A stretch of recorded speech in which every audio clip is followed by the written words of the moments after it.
Allah ƙararruka mu sani same. Sarki mai addu'a uban matsafi. Sarki mai addu'a uban matsafi. Ina za kana haka da kare. Wallahi jidda ko kura ta haɗan sai ta yi amai na ƙasar zuru. Ke san kwanan baya mai martaba General Sani Sami sarkin zuru ya yi maulidi na cika shekara 80 a duniya. To ke ga a matsayina na cikakken bazanhwari mai gidan badakkare ba ni da abin da zan tahiya in kai mai wanda ya wuce gudunmuwar kare. Shi yasa zan tahen musu da kare don ke san badakkare ya hi son kare da komi duniya. Mai martaba General Sani Sami. Ubangiji Allah shi karo shekaru masu albarka. Saboda an yi sarakuna da yawa kuma akwai sarakuna da yawa ƙasar ka. Amma har yau babu jajirtaccen sarki wanda ya san ya kamata mai yin abin da ya dace irin General Sani Sami sarkin zuru.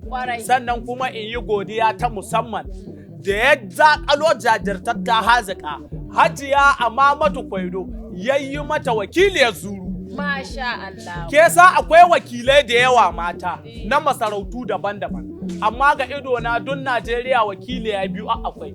Daga Hajiya Amamatu Kwaido wakiliyar zuru sai sauran wakilai. To Ubangiji Allah ya kai ka lahiya. Amin. Sannan ina musu Allah ya sanya alheri. Amin amin. Duk da dai ban taba zuwa zuru ba. Amma wallahi ina son in tafi zuru.